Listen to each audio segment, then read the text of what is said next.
Good afternoon and good morning, wherever you're joining us. This is the one more season of Leadership Conversations with Thought Leaders we are coming up with today. And I have with me today one of the doyens of the travel and tourism industry of India, Shri Subhash Goel. As you know, this Leadership Conversations that we are doing here are a part of the virtual B2B celebration that which Informa Market started, and we are doing multiple verticals virtual events in this 1.5 month period. We just finished with our a very successful edition of Sate Gen-X. For the first time we did a virtual event, and an awesome response that we received for this show. Let me introduce you the guest. I think he needs really no introduction in terms of his travel and tourism industry, but with his experience as he is considered the doyen of the tourism industry, Mr. Subhash Goel is the Secretary General of Federation of Associations in Indian Tourism and Hospitality, which is FAITH, and also a founder chairman of Stick Travel Group of companies, which he has built as one of the largest travel businesses in India. He has emerged as a capable business leader of the entire travel industry and is known as one of its foremost spokesperson. Over the past years, he has served in the industry in various capacities and at present also holds many important positions in government and industry associations. He is also a member of the National Travel Board, which is formed by the government of India. He is recipient of several national and international awards and accolades. He is also the advisor to various national and international organizations. He is also a columnist with Hindustan Times and on tourism and civil aviation, amongst other trade magazines and various other periodicals. So, welcome, Subhashi. Such a pleasure to have you here today. It's my pleasure, and I must compliment you for organizing Sate very well, and also virtual Sate. I've been associated with Sate right since inception, and I am very happy that in the last 28 years, you people have gone from strength to strength, and today you are a force to reckon with. So congratulations. Well, great to have you here for this. My first question to you is definitely, do you agree that travel, tourism, and hospitality industry will be different post-COVID from what it was a year back? You know, travel and tourism and hospitality industry after COVID-19 will never be the same again. The world is going through the worst crisis it has ever witnessed. In fact, it's like the Third World War. It's a biological warfare, and we cannot see the enemy, right? In the in the Second World War, the enemy was visible. Now no one can see the enemy. It's a small virus which has attacked everyone. Faith recently suggested a tourism aid and restructuring package for the government. What are those some significant suggestions that, as an faith, you have given government to rebuild the sector? We'll definitely love to hear about it and how they have come across, and how what of those how many of the suggestions have been implemented. As far as faith is concerned, which is the apex body of 10 organizations, the travel agents, the tour operators, the hoteliers, the restaurant owners, the adventure operators, domestic operators, uh, the tourist, transporters. So all segments of the industry are represented by the federation, and it is the voice of the tourism industry. And I am fortunate to have been elected the Secretary General unanimously for this, prestigious body. In faith, we have been making various representations to the government, and we have not been as successful as we wanted it to be, because the first point from when it was a sudden lockdown, we were requesting for a bailout package. But unfortunately, we did not get any bailout package, but we were able to impress on the government that the MSME, which is the Ministry of Small and Medium Enterprise, uh, they consider tourism as, taking it in their fold. Earlier, only manufacturing industry was taken in the fold. So it was one of the Faith's initiative that we requested the government to, so what has happened is that, whatever loans were there were 20%, increase without any collaterals. The government ordered all banks to do. And I'm happy to say that we were able to achieve this very successfully. And a lot of people got quite a lot of relief on this. Second thing Excellent. which we had taken up on behalf of the tourism industry was, moratorium on, in loans and in infrastructure. I mean, whatever statutory payments were there. And the government had agreed for a 3-month moratorium. And now we have requested for a 1-year moratorium. Some states have agreed, some have not agreed, but the campaign is on, and we are hopeful that we will get some relief. Unfortunately, because government had other priorities like the migrant labor and the other, from very lower strata, so we did not get the benefits or the bailout which other advanced countries like UK and in Europe and even in Japan and Singapore and a lot of other countries got. But you see, Indians by nature have been, very resilient, and people in the travel and tourism industry are very tough. And it is rightly said, when the going gets tough, the tough get going. So we are, fighters, and we will fight. And we always believe, and I have always told this.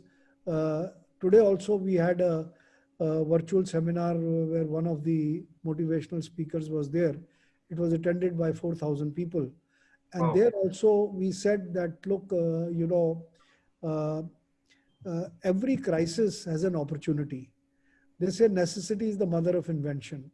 And whenever there has been a crisis in the world, you see, uh, all the first time entrepreneurs in the world are those who have emerged from crisis, right? And 70 to 80% of billionaires in the world are first time from the first generation. And only 15 to 20% have inherited wealth. So I feel that, something good is going to emerge. For example, virtually, earlier, we believed only in physical meetings. And now I think in one day, uh, I myself, either I'm addressing or I'm on a panel, and every day there are 1 or 2 meetings that, we have. One Okay. or two, historical achievements which we have been able to achieve is not just on the, on the revival of the industry. You see, earlier Okay. what was happening was that anyone coming to India had to go a 7-day quarantine in a hotel and 7-day at home. So we made a representation to the Civil Aviation Ministry, Tourism Ministry, Home Ministry, and the Disaster Management Authority that if anyone comes with a negative COVID test, which is done 96 hours before, there should be no quarantine. Or if the quarantine is there, it should be at home. So government has listened to this demand of ours, and now you'll be glad to know that anyone can come to India, and if he has a negative vaccine, he has to carry a negative vaccine and test report. And if he has a 96 hours before negative test report, he will not be quarantined. Then what was happening was that in some states, they had different rules. So we were able to approach the cabinet secretariat, and we were able to get that all states should have the same quarantine rule, which is the national quarantine rule, that if you have a negative vaccine, people, if they have to be quarantined, they can be quarantined at home. So that is another big achievement. Thirdly, we had demanded that, to start domestic tourism, you see, not only there should be a uniform quarantine policy, but we need some railways to start and some metro stations to start. So the metro trains which have started, the other day my staff was using this train, and they say it is so hygienic, and it's so clean, and they have marked the seats. He says we feel more safe in the metro train than we feel even at home. There is so much precautions and so much. So this lockout period was there 3, 4 months, but the government has focused on building the infrastructure, the number of beds, hotels. Today, uh, the I'm glad to inform you, since you have international viewers, that don't go by, because we have more than 700-800 channels. So because of TRP, they are giving a lot of score. There's so many people infected, so many people. But the Absolutely. fact is, I'll tell you the fact, statistics don't lie. Out of 1.3 billion people, the number of deaths in India is the lowest in the world. It is 0.6%, less than 1%. And the recovery rate in India is the highest in the world. We have 84% recovery rate.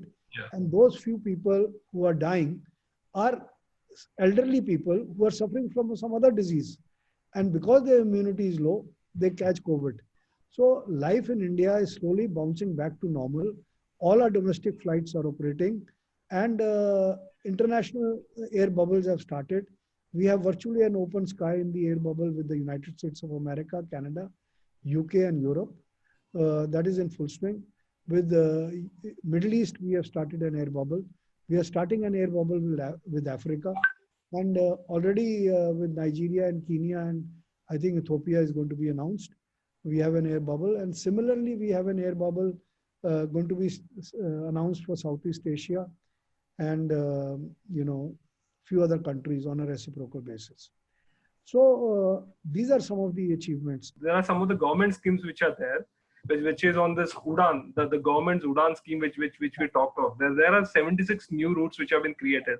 I know currently, of course, there's not much happening, but how impactful do you think and encouraging this will be for the tourism sector? As far as UDAN is concerned, UDAN earlier was meant to cover, and this was also one of the demands I had made in my book on poverty eradication through tourism, that to cover the remotest areas of India, it is very important, to link these small towns and small cities.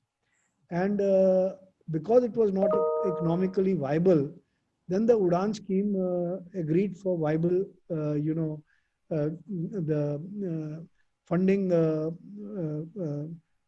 viable gap which was there in the, so the government started subsidizing for 1 year, 2 years, certain routes. And that really opened up some remote areas of India which needed, like in the Northeast and some other parts. And now a step further, we have also opened up under the UDAN scheme, you see regional routes. For example, if you want to operate from Northeast to Bangkok, or, from Myanmar to, some of the regional flights which were not there, to the secondary cities, not the metros, but the secondary cities, linking them up with each other is a very good scheme.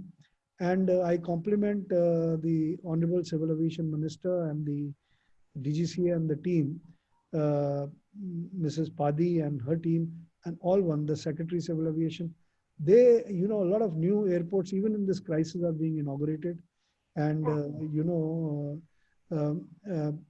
Indian civil aviation was the fastest growing civil aviation industry, and it would soon have caught up with America and China. But now I think it will take some time, but we have not stopped. A question to you also on MICE, in fact, sir. As we talk about it, the world is going digital in a bigger way than ever before, as we all know. And in fact, we are everything. In fact, travel industry has been in focus for the digital. In fact, so many online bookings that are happening. How do you think this will impact the world of travel and MICE? What are your thoughts about it, sir? There is no substitute to face-to-face meetings, right? Now what we are doing is, now, for example, we do the India Tourism Mart on behalf of Faith. We've had 2 physical marts. This year we are going to do a hybrid mart. So we'll have 100 people in a room, and rest will be all digital. The advantage is that earlier we could only, because we used to pay the airfare and host, we used to host about 250 people, big buyers from all over the world. But this year, we can have even 1,000 buyers, because we don't have to pay the airfare, we don't have to pay hotel bills. So virtual conferences is the future, whether they are medical conferences or any other conferences. But exhibitions, have to be physical. Because exhibitions, you see, you learn a lot when you are physically moving, in the virtual exhibitions do have their limitations. Whatever hard you may try, in a country like India, sometimes there's a power failure or there's a glitch or anything happens, right? So, yeah. But what for virtual exhibitions and events, what we have requested the government is, firstly, which the government has agreed, Earlier, they had put a limit of 50 people.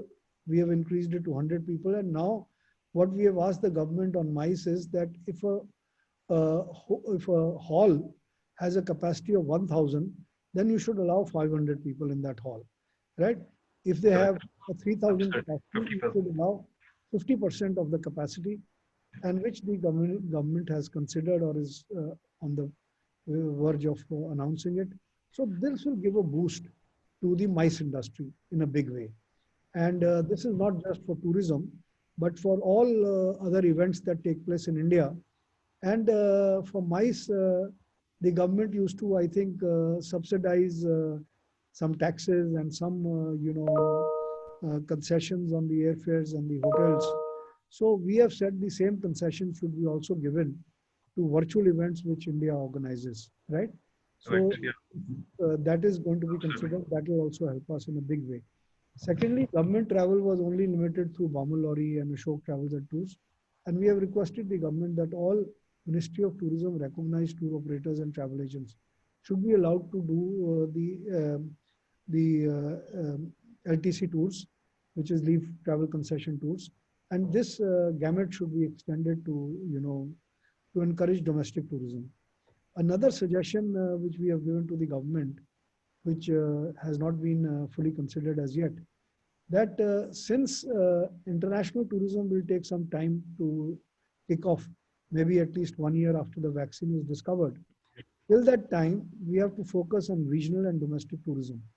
And for that, what we have asked the government is that, allow school students and college students to visit the neighboring states. If they are students of economy, they should write a chapter or a paper on the economy of the neighboring states.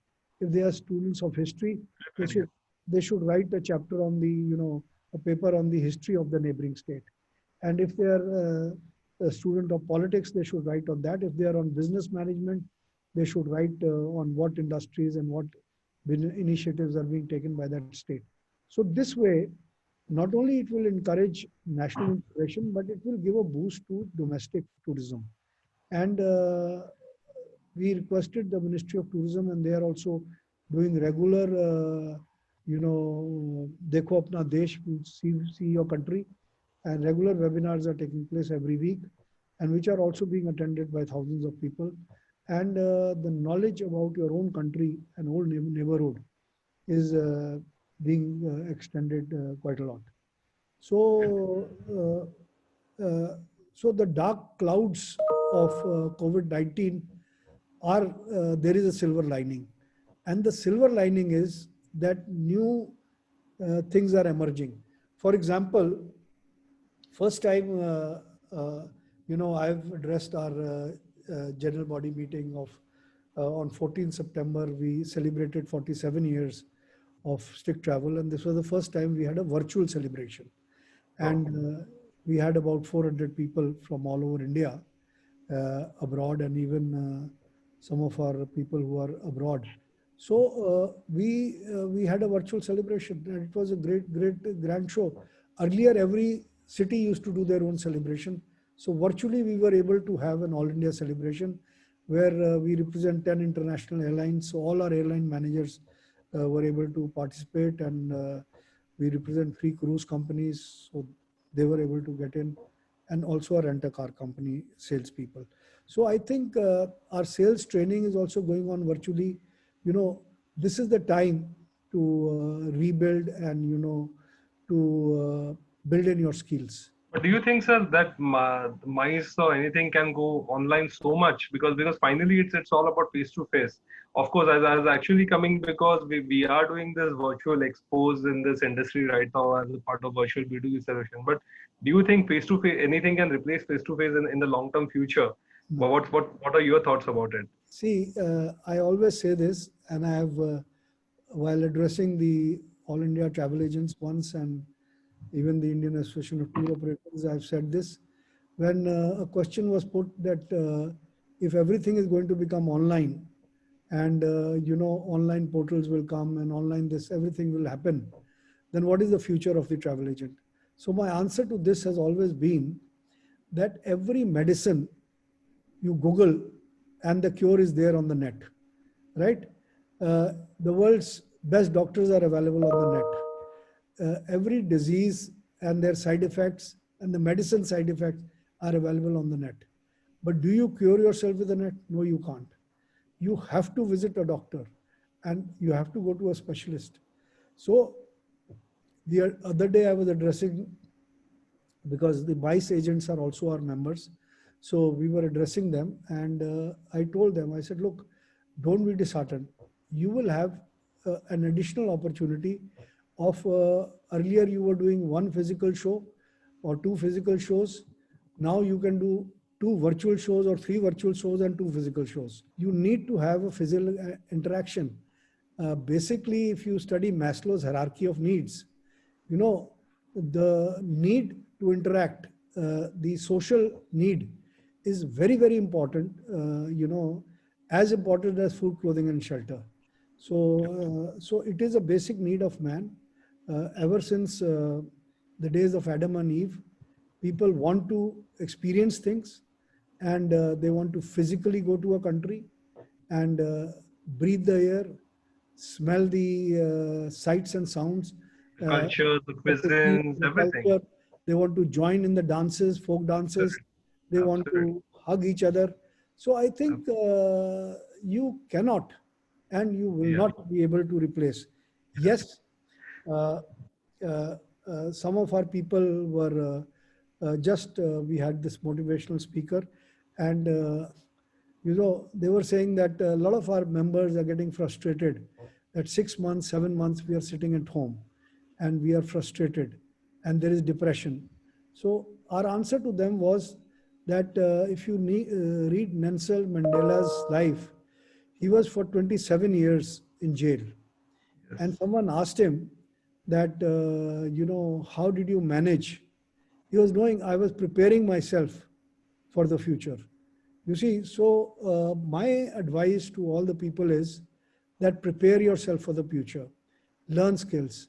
Earlier we were in this rat race and we were always so busy. We never had time for our loved ones. We never had time for our families. We were, getting up early in the morning, having a hurried breakfast, rushing into the car and shuttling from one appointment to another. But now we have all the time to spend with our children, with our families, and also to talk to our friends and, help each other, support each other. So I think, as I always mentioned, that all dark clouds have a silver lining, right? Yes. Doesn't, yeah. However tough the storm is, it or the rain is, it has to stop. So whatever may happen, things are going to come back to normal. And today people are, going to travel with vengeance because they are so fed up. You see, we've opened our cruise bookings for 2021, and we've already got a lot of bookings in advance. Similarly, we have started getting inquiries for even those destinations which are not open. So, basically, as I mentioned, apart from food, clothing, and shelter, one wants to see the planet on which he's born, right? Absolutely. Before he dies. And, Absolutely. today, you may be the richest man in the world. You may be Yeah. staying in a palace of gold. But if you are not seeing the planet on which you are born, you are frog in the well. Yeah. So meetings and conferences which Informa Markets organizes, I think you give a lot of opportunity to people to see the planet on which they are born, to experience the culture, and to also at the same time do business. So it is a good opportunity for people to not only do business, to increase their business, have buyer-seller meetings, and also enjoy themselves, experience cultures, experience life, Correct. and Correct. a lot of things are achieved. What I understand is what you are saying is, of course, the virtual will stay, but the face to face is not going to go because we are No social way, animals no and way. we will definitely be there. And It's a great thought which you are saying that. So one question for you which I have over here is, because of the gradual unlocking is happening now during the festive season, and is going to bound to see some spike in infection rates again. What would be your advice to the travelers who will travel during this phase? See, I would not only advise the travelers, I will advise the government. One is that wearing of masks has to be compulsory, and anyone who's not wearing a mask will be fined, because there is no way, you have to move out until a vaccine is found and people are vaccinated. It will take 1 year of people to be vaccinated Correct. in a country like India, at least. So you have to make mask compulsory. Secondly, if you see ancient Indian culture and Asian culture, whether it was Thai culture or it was Japanese culture, it all originated from India. That you do namaste by folding your hands, right? You don't shake hands, right? In Yes. Japanese, they bow down, and when they enter a house, they take off their shoes. And now we are doing the same, right? If anyone is visiting my house, I have slippers outside, so we have to be very careful. But, as I mentioned, that we must talk to our people, we must talk to our staff, right? It is, if you have a large organization like ours, it's not physically possible to each and every staff member. But I make it a point to talk to the managers and the departmental heads, and I tell them they in turn talk to their staff and departmental heads, because what is needed now is an assurance by the owners of companies or the management, is that we are a large family, we are with them in this hour of crisis, and they have never let us down, so we should never let them down. Absolutely. So even voluntarily, a lot of people are working without salaries, those whose wives are working or husbands are working, and voluntarily, a lot of people have taken salary cuts. A true leader is known in these difficult times, and you have excelled in this hour of crisis. I can really imagine what you all your thoughts. I think so many times over this last half an hour, you've been repeating about your staff. You're concerned about your staff, how they will work, and how you're doing. So please tell us how you lead your team in this and keep them motivated at this difficult juncture. It's great to know your thoughts. See, And a lot of our firstly, listeners and viewers who are here, they will also want to learn from you. See, the first quality of leadership, any leadership, whether you're in the travel industry or tourism industry or any other industry, actions speak louder than words, right? Whatever motivating words you may do, right? Unless you follow it up with actions, it does not work. We, during this lockdown, all the lower income people, we, even if we had to take an overdraft from the bank, right? We saw to it that the lower people, kept getting their salaries, right? Come what may, we did not withdraw a single penny. We banked on our personal savings, and we ensured that. And secondly, whoever had taken voluntary, pay cuts and leave without pay, work from home, those people also we tried to give them a minimum, maybe 10%, 15%, whatever, was mutually agreed. And everything was done by taking everyone with us.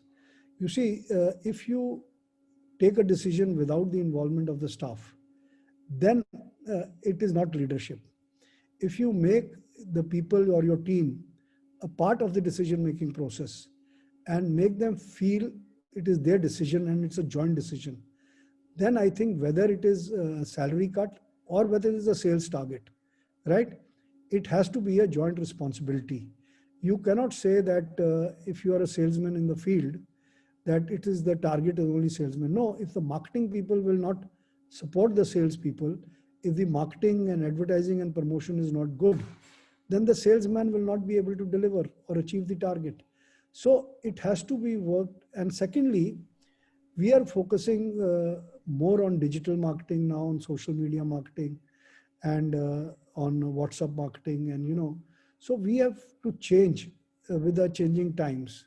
Second is an advice to all organizations, and I tell this to my company also, that in the world only those pieces have survived who have adapted themselves to change. change is the only constant thing in the world. The dinosaurs used to be the most powerful mammal in the world, right? It could not survive because it did not adapt itself to change. The elephant adapted, it survived. The cockroach adapted, it survived. So the species that have survived have adapted themselves to change. So if you, same as with the organization, you see, if you are still going to remain a brick and mortar company, right, then your days are limited. But if you utilize technology as a marketing tool, if you utilize, the social media as a marketing tool, and also do a hybrid model. You see, today the hybrid cars are more successful because when the battery is out, the petrol engine works. So similarly, you see, you have to have, like you do a product mix in marketing, you have to do a promotional mix also. You see, you cannot depend on only newspaper or travel trade media advertising and promotion. So you have to change with the time and you have to diversify. For example, I'll give you our example. We are India's number one B2B, mind you, not B2C, but B2B marketing company. And by God's grace, whichever product we have marketed, we have broken all sales and marketing records. Now, you see, but we were not focused that much on cargo. We were only doing cargo for 1 or 2 airlines out of the 10 airlines that we represent. Now we have applied to all the 10 airlines that yes, we are interested in cargo also. Because cargo, whatever may happen, will not stop. So we are diversifying. Then you see the opportunity, I'm saying that every crisis, there is an opportunity. So you have two options. Either you become, go into depression, right? By saying, oh my God, this is that. Or you look at the opportunity. Necessity is the mother of invention. A lot of our exporters started, making masks with the material they had. A lot of other people started making sanitizers and fulfilling the demand. Similarly, we saw demand in repatriation charters. And I'm happy to inform you that we have an air charter company which was not very active. We were only doing medical evacuation and a few cargo charters. But we have been able to do repatriation charters right from India to South America, to Southeast Asia, to Africa, and even to Europe. So there is an opportunity in everything, but you have to keep your eyes and ears open. It is a saying that an early bird catches the worm. So anyone who catches the opportunity first has the first mover advantage. So my advice to our friends who are listening all over the world, that don't be disheartened, right? Look at the light at the end of the tunnel. Don't think that the tunnel is dark and you are going through darkness. And do what Nelson Mandela did, that prepare yourself for the unlocking when it is completely unlocked. And now, whatever little breather you have, you consolidate your, you consolidate your organization, right? Cut whatever wasteful expenditure was there. And this is the time to consolidate, to regroup, and emerge stronger. You see, the whole idea is that all the ideas that came in, whatever books you wanted to read, this is the time to read. Whatever skills you wanted to develop, whether you wanted to learn a foreign language or you want to, I'm learning, I never used to use the computer earlier. I used to dictate to my secretary and my secretary used to do everything. But now I'm slowly learning because you see, knowing the computer is like reading and writing earlier days. So, you have to change. If you don't change with the changing times, I'm sorry, you will not be able to survive.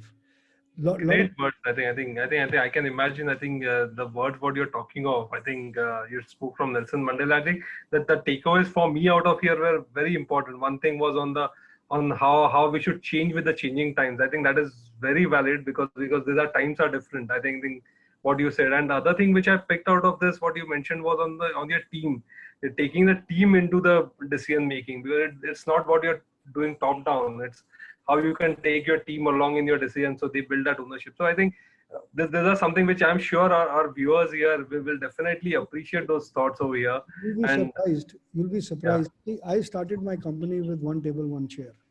yeah, We have grown as India's largest B2B representation company because of two reasons. Every Saturday, we used to have a staff meeting and we used to get ideas. And you don't know that ideas come from the smaller, some correct. bright ideas come. And even internet was built on an idea. You see, so always be open to ideas. You never know from where the idea comes and which can change your, things. See, another thing which I learned, and one should never stop learning. I learned today in today's webinar was that, whenever there is a crisis, you see, you must always have, one active income, one passive income, right? Active income is when you go to work, you earn. When you don't go to work, you don't earn. So you should never keep all your eggs in one basket, right? You should always diversify a little bit and keep some form of activity alive, which is not completely relevant to what you're doing, because crisis can happen anytime. 9/11, there was a crisis. SARS, there was a crisis. Economic depression, there was a crisis. So that is one thing. And secondly, you must save. Like they say, you cut your coat according to your cloth. I would say that you must use only half the cloth, right? Don't overtrade. Always try to preserve, your resources. And if you have $1 million, you do start business with $500,000. Don't put in the $1 million and borrow $2 million. Then what will happen to, which has happened to many big companies in India, many airlines have gone bankrupt because they were able to overstretch themselves, right? And they were not able to, they had not prepared themselves for the rainy days. So one must always look at the dark side of the picture before you invest in anything or before you start a new venture. It is better to be conservative and run a long race than run very fast and drop out. So, it is slow and steady that wins the race. So in this hour of crisis, this is another lesson that we all have to learn. Another very important thing is that don't be disheartened with the problems. You see, failures are the pillars of success, right? There is no man in the world who has not failed. The man who invented electricity also failed many times, but he never gave up. Had he given up, can you imagine a world without electricity? So never give up. And secondly, one should never, you know, I would say that you are old and you're too old to learn, right? I mean, I'm a senior citizen, I'm still learning, right? Always try to read a book or listen to some motivational speech or do something so that you are able to learn. And, books are, someone's life's experiences are there in a book. So if you must read a book, at least one book a week. And then I'll give you the example of KFC. You see, the man, the founder of KFC, I think he failed in his marriage. He was divorced. He was frustrated. And he was, I think, above 70 years. And he was thinking of committing, suicide or something. But he was a very good cook. So while he was sitting in the stairs or somewhere in the corner, one of his friends saw him. He said, "Look, I have a party at home. Why don't you make that great chicken that you make?" So he said, "Sure." So just to that he'll be able to have food for a few days, he agreed to work there. And then that friend suggested to him, "Why don't you?" Then, he had other people in that party who invited him to other places. And he started his catering business and he started KFC. And it was after 75 that he started franchising when he was 75 years old, KFC all over the world. So, you may fail all your life, but if you give up, you're finished, you're dead. But if you don't give up till the last breath, then there is still hope. So never give up hope. So this is only a few months of time which we are all facing. So we should not give up. And I'm sure we'll all come out victorious with this. So never give up hope. Always have confidence in yourself and always believe in service towards the humanity.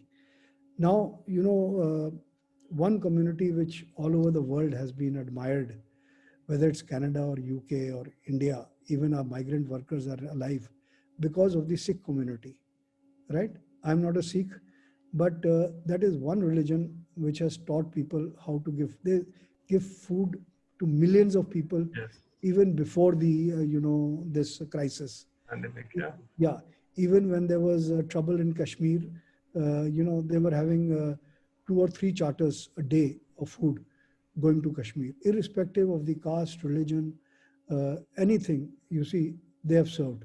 Whether it was the Khalsa Aid in Kerala or it was in Nepal, the Sikhs were there all over. And whether it is UK, it's India, the migrant workers, if you talk to them in some of the TV interviews, and it was the Gurdwaras that saved them.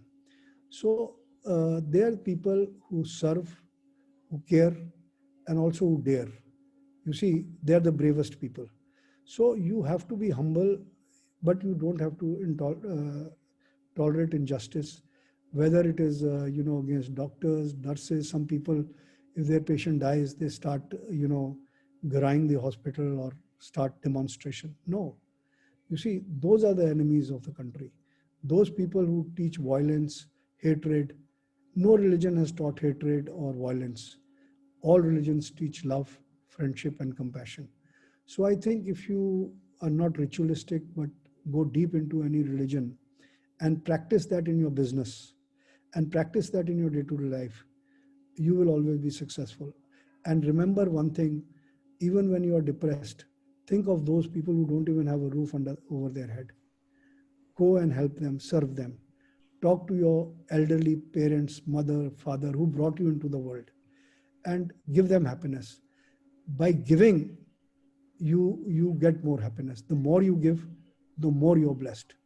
I think Wow. that is the biggest, What thoughts, I think. and that is the biggest message I would like to give to the whole world, that let us put balm on people's wounds, and let us not spread hatred.